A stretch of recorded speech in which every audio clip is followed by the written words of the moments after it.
Salaamaaleykum bokki Sénégal, salaamaaleykum bokki région de Thiès, bokki département de Thiès, mais particulièrement commune de Kër Moussa. Man Momar Ciss maa leen di nuyu di leen sant di leen gërëm ci accompagnement bi nga xamante ne def ngeen ko ak man depuis 2002 ba tey mu nekk lu rafet.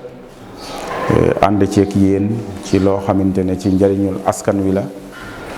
dañu yegg fi ñu yegg tey ñuy laajaat beneen mandat boo xam ne dinañu mën a permettre suñu yéene ci biir commune bi ñu mën ko mottali ci ni ko askan wi bëgg ak ñun aussi niñ ko xalaate ci loolu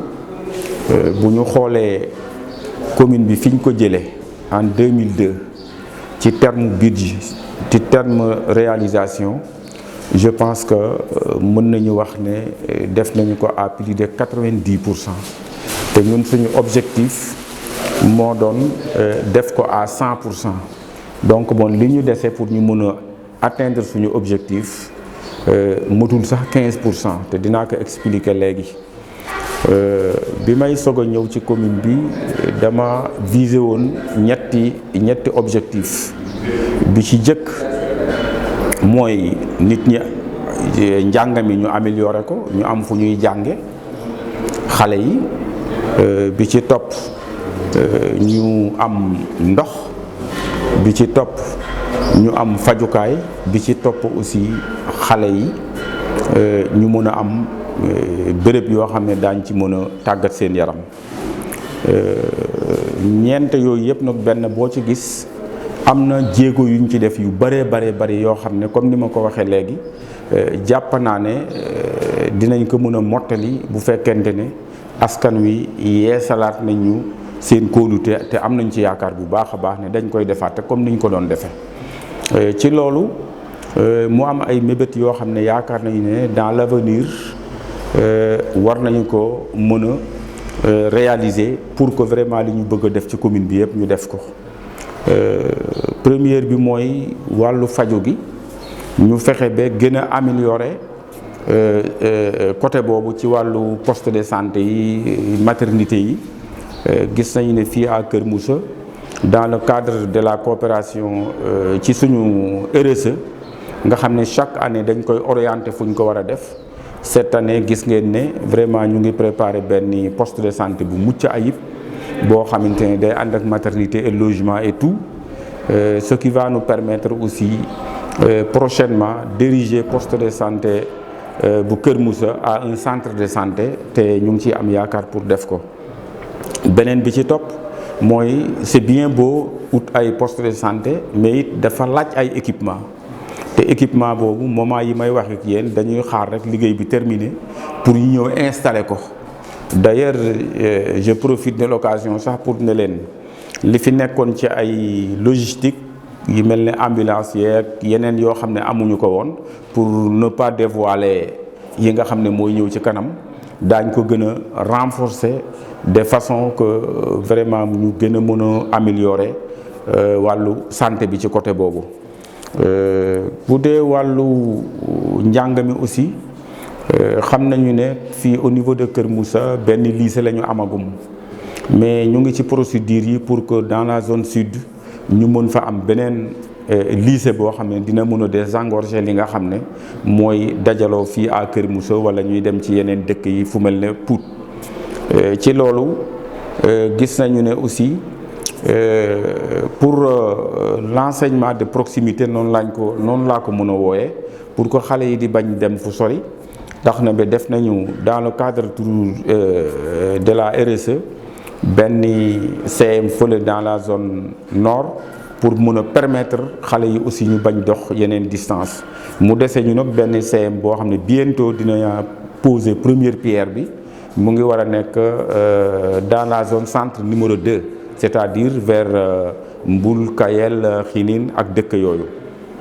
su ko defee loolu lépp c'est pour améliorer condition njàngu xale yi. Beneen bi ci topp muy wàllu électricité bi yaakaar naa ne peut-être dañuy wax ne yeggul fépp maanaam doyul loolu d'accord nañu ko, mais gis nañu ne amul benn village boo xam ne tey amul courant, ou bien même bu fekkee ne aussi pareegul ñu ngi nekk projet. tey fi may waxee ak yéen ñaari dëkk yi nga xam ne ñoo desoon te amuñu courant ci zone sud bi muy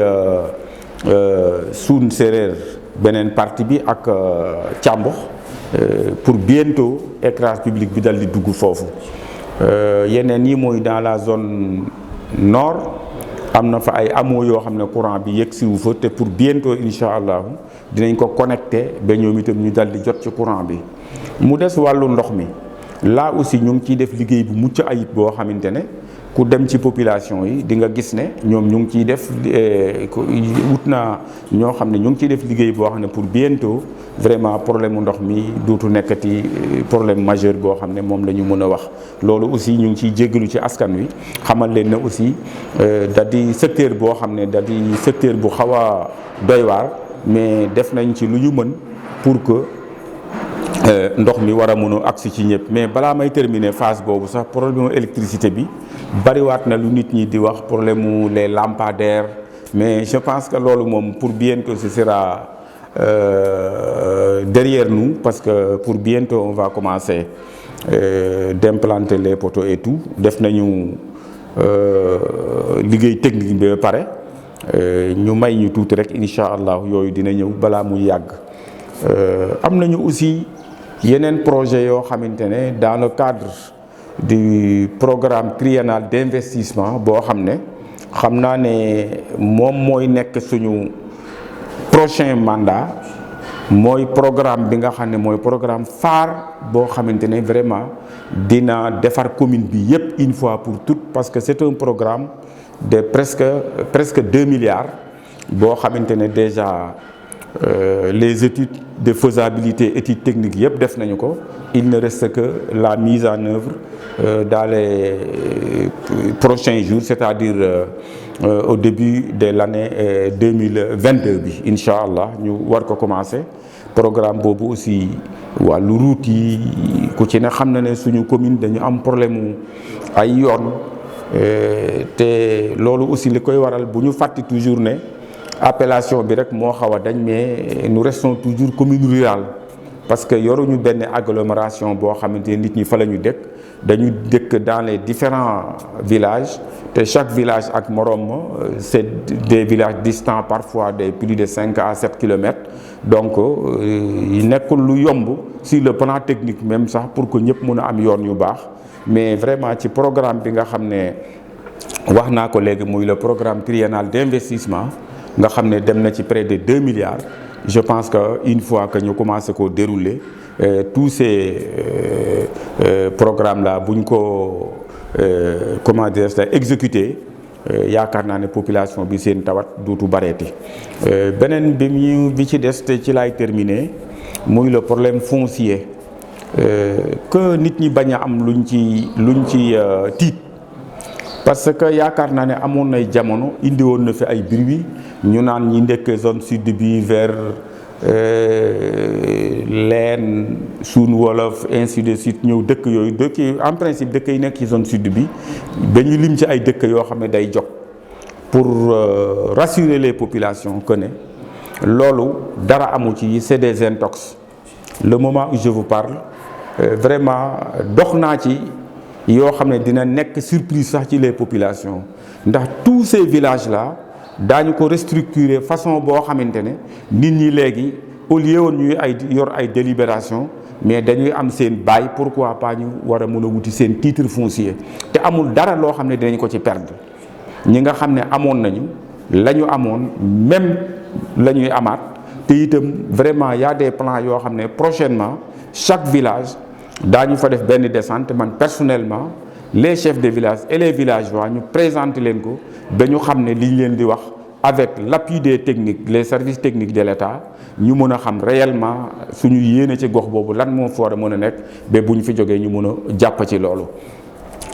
beneen bi ci topp, parce que damay résumer rek du ma mën a wax lépp, muy wàllu xëyum ndaw ñi. là aussi ñu ngi ciy avancé, parce que négocier nañu ay sociétés yoo xamante ne bientôt ñu ngi implanté wu. d'ailleurs pour votre information commencé nañu sax di recruter quelques jeunes pour que ñu war ci mën liggéey une nouvelle cimenterie qu'on appelle Cima d'Atlas, muy une grande société marocaine boo xamante ne mu ngi implanté wu partout en Afrique, mu ngi soog a nag ak si Sénégal. Et yàlla dogal aussi mu yem ci sama biir commune ñu invité ma fii ma dem fa avec une forte délégation. Vraiment ñu gis ne loolu aussi dina mën a tax ba xëyum ndaw yi vraiment ñu mën ci am lu bare bari, parce que l'importance aussi mooy xale yi aussi am lu ñu jàpp. Bu ñu amee lu ñu jàpp rek jàmm na ñooy voilà. waaw jërëjëf monsieur le maire. Kër Moussa Info TV. dafa am benn slogan boo xam ni daf ko teg incha allah ci way politique yi nga xam ne ñoo ci langue politique bi. war a jëm élection yi dëgmal. muy non violence. way tey ban message. voilà merci. Message bi may woote foofu mooy d'abord ñu jëkk xam ne ñi fi nekk ay candidats yëpp doomu Kër Moussa lañu. C'est important ñu jiital loolu xam ne ñi fi nekk yëpp ay doomi Kër Moussa lañu. ñi fi nekk yëpp aussi di ay candidats jàpp naa ne lu baax rek lañ fi bëgg. Comme lu baax rek lañ fi bëgg nag nañu bàyyi population bi seet ku leen doy ñu tànn ko. Loolu nag ni ñu koy defee mooy ñu def campagne bi une campagne civilisée. Kenn ku ci nekk demal ci say militants demal ci population yi nga wax ak ñoom ci jàmm ak dal, parce que nag violence du régler ay problème. Donc maa ngi ñaan ñëpp te jàpp naa ne ñëpp daañu ma wuyu si ci loolu, mooy que ñu def campagne bi ci dal, modérer suñuy langage, modérer suñuy discours, d'autant plus que demain quel que soit Alpha au soir du 23